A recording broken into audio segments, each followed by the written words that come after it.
Assalamualaikum warahmatullahi wabarakatuh. Saya Janatina Supmiati. Saya adalah mahasiswi Universitas Terbuka UPBJJ Purwokerto, Prodi S1 Ilmu Komunikasi. Pada kesempatan kali ini, saya akan membacakan sebuah pidato singkat tentang dampak negatif smartphone bagi kehidupan. Hadirin sekalian, globalisasi membawa kita pada era saat ini, era yang penuh dengan kemajuan di berbagai macam bidang, baik industri, fashion, hingga teknologi. Teknologi saat ini telah menjadi sebuah kebutuhan primer yang masuk ke dalam berbagai macam aspek di kehidupan kita. Aspek kehidupan seperti komunikasi, pendidikan, kesehatan, keuangan, dan lain sebagainya, kini dengan mudah bisa kita lakukan menggunakan teknologi. Tidak bisa dipungkiri bahwa kemajuan teknologi saat ini telah memudahkan jalannya hidup kita.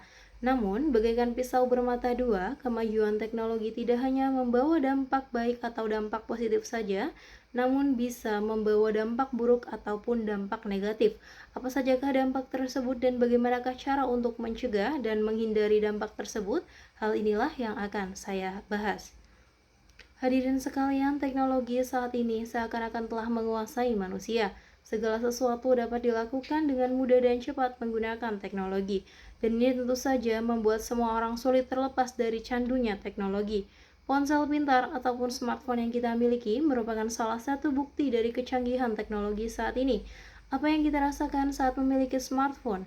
Menyenangkan, memudahkan, dan lain sebagainya. Dengan smartphone, kita dapat melakukan berbagai macam aktivitas seperti berkomunikasi, mencari berita ataupun informasi, mengabadikan momen seperti berfoto, merekam video, dan masih banyak lagi. Namun tanpa kita sadari, kehadiran smartphone membuat banyak orang seperti tidak memiliki kehidupan sosial.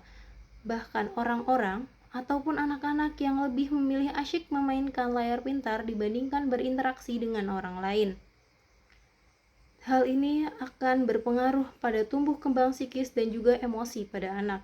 Ini merupakan salah satu dampak negatif dari teknologi.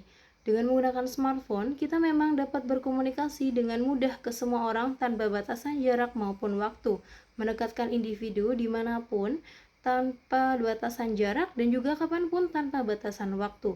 Tapi sadarkah kita bahwa kehadiran smartphone selain mendekatkan yang jauh, namun juga dapat menjauhkan yang dekat? Selain hal tersebut, penggunaan smartphone terutama pada platform sosial media juga dapat mengancam keamanan privasi kita. Hal ini dapat terjadi karena adanya kecanggihan teknologi. Perlu kita ketahui bahwa kecanggihan teknologi dan juga resikonya itu berbanding lurus, sehingga semakin canggih teknologi, semakin canggih pula bentuk kejahatannya. Segala bentuk kejahatan tentu saja dapat merugikan kita dalam bentuk apapun. Bagaimanakah cara kita agar dapat terhindar dari dampak negatif? Cara yang paling mudah adalah menggunakan smartphone sewajarnya. Sewajarnya berarti gunakan sebagai atau menyesuaikan kebutuhan dan juga tidak berlebihan.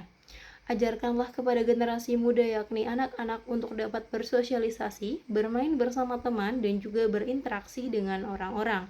Untuk menghindari kejahatan di internet, hendaknya kita dapat mengurangi untuk menyebarluaskan data diri kita di internet, seperti mengunggah identitas ataupun melaporkan masalah ranah pribadi, maupun dengan setiap waktu kita mengupload atau menyebarluaskan kegiatan kita.